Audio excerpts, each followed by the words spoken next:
sama gars yi sportif inconditionnel de football ñu ngi leen di nuyu di leen jaajëfalaat di nuyu sur C5 info di la wax toujours ne bu dee gan nga ci page mën nga abonné nga activer cloche de notification bi pour bañ a rater benn vidéo ci vidéo ñu doon aussi mën nga def sa réaction ci commentaire yi bul fàtte le petit pouce bleu muy le bouton j'aime c'est vraiment hyper important pour nous. Cristiano Ronaldo veut quitter Manchester United donc nag dès cet été selon The Times nag muy journal boobu noonu journal anglais boobu donc Cristiano Ronaldo nag laaj na ñooñu di waa Manchester United dirigeants yi pour ñu déglu bépp offre bu ñëw jógee ci club yu mag yi ñeel ko moom Ronaldo pour mu transféré wu fa wala boog pour mu jógee foofu ca Manchester United. bi nag xëy na décision bu jaaxalut ñu bëri parce que connaissant Cristiano Ronaldo boo ko xamee xam ko ci envie am pour jouer Ligue des Champions xam ko ci briller bi nga xamante ni bëgg na di ko briller ci compétition boobu nga xamante ni mooy compétition faaram d'ailleurs sax il est le meilleur buteur de toute l'histoire de la Ligue des Champions donc c'est normal nag que ne bu Manchester qualifié wul foofu ci Ligue des Champions ko mu bëgg a jógee foofu ca Manchester United ce n'est presque une surprise pour personne. loolu nag neexut dirigeant yi Manchester United yi mais on dirait que dérangé wut coach bi muy kooku nga xam ne mooy Erik ten Hag parce que moom kat il cherche déjà à son remplaçant donc nag Erik ten Hag nag signalé la ñooñu directive bi que ne bu Cristiano Ronaldo bëggee dem ki nga xamante ni bi pare na pour remplacer ko du kenn ku dul Anthony mi nga xamante ni bi moom yoroon na ko foofu ci Ajax Amsterdam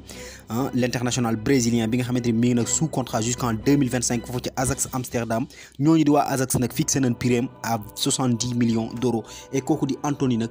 vraiment il n'est pas contre l'idée de rejoindre kooku nga xamante ni mooy ancien coach am mais nag comme ni ma leen ko waxee rek loolu neexul ñooñu nga xamante ni bi ñooy dirigeants yi parce que ñoom nee nañ carrément il ne donne pas le bon de sortie à Cristiano Ronaldo moom mi nga xamante ni bi nag ay club yu bëri bëgg nañ ko ku ci mel ni Chelsea mi ngi def le tout pour recruter ko équipe boobu nga xamante ni mooy Bayern Munich donte bu dee nié woon nañ wala boog weddi woon nañ le fait que intéressé woon nañ ci moom instant bi ce n'est plus un doute pour personne que ne ñooñu di waa Bayern intéressé woon nañ ci Cristiano Ronaldo mais aussi il y a une autre équipe italienne muy le Napoli.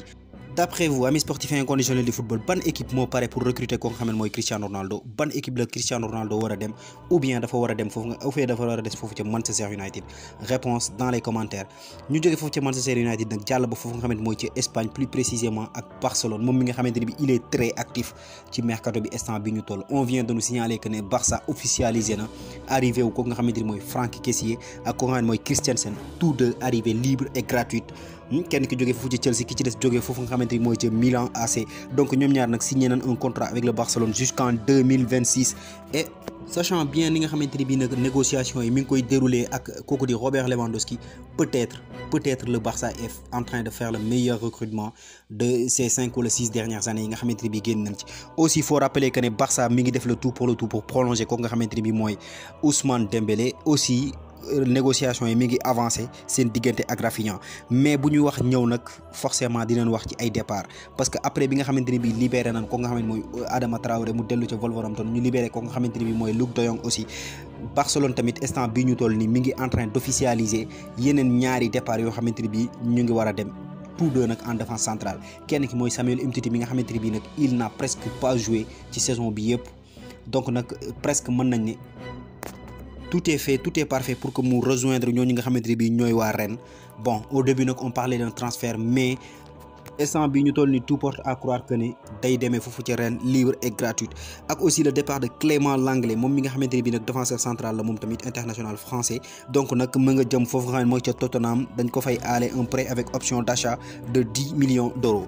Après avoir trouvé leur entraîneur leur nouvel coach la reconstruction de l'OM est vraiment en marche instant bi ñu toll nag l'OM ginnaaw bi nga xamante ne bii nii indi na coach bu bees ginnaaw bi Jorge Sampaoli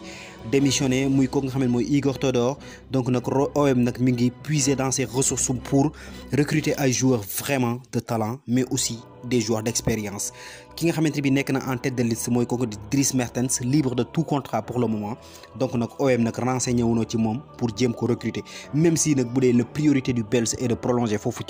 nga xamante ne bii mooy ca Napoli gëm a nekk mais tamit dàqul tamit jóge foofu dem xooli beneen défi relever waat beneen défi donc nag mais yemuñ ci kooku dongam parce que l'autre piste bi nga xamante ne bii ñoo ngi koy mëne jëm foofu ca Italie lay jóge mu nekk ko nga xam ne mooy Mathias Vecino nekk nag jeune milieu de terrain nekk foofu nga xam ne mooy ci international aussi uruguayen donc libre de tout contrat moom tamit dafa libre de tout contrat donc fu muy demee kenn du ko jënd du nekk li nga xam ne mooy transfert mais seulement signature lay doon muy nag ñaari recrues yoo xamante ne bi franchement parler bu ko OM amee dina baax ci moom trop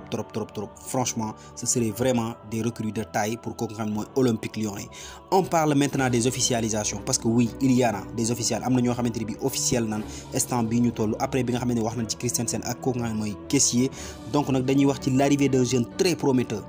mu nekk rek international portugais di Fabio Carvalho nag mi ngi doon évoluer foofu nga xam ne mooy ca Fulham nekkoon ca deuxième division bi bokk ci li nga xamante ni bi moo indi sax Fulham première ligue en marquant 10 buts et délivrant 8 passes décisives en 33 titularisations. Donc nag moom nag débarqué na foofu ca Liverpool, donc il est officiellement un joueur du Liverpool et il portera le numéro 28.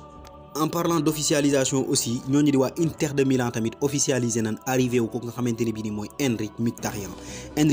nag mi nga xamante ne bii AS Rome la ne woon def fa ñetti at. Donc nag il a débarqué et a signé à l'Inter international comme ni ñu koy waxee pour 2 ans de contrat ak ñooñu nga xam ne ñooy waa Inter de Milan. C'était tout pour aujourd'hui sama gars yi li leen seen 5 info di la wax toujours ne bu dee kan nga ci page mën nga abonné nga activer cloche de notification pour bañ a rater benn vidéo yi ñu dugal. Aussi mën nga def sa réaction ci commentaire yi bul fàtte le petit pouce bleu muy le bouton j'aime, c'est vraiment hyper important pour nous. Merci et à très bientôt.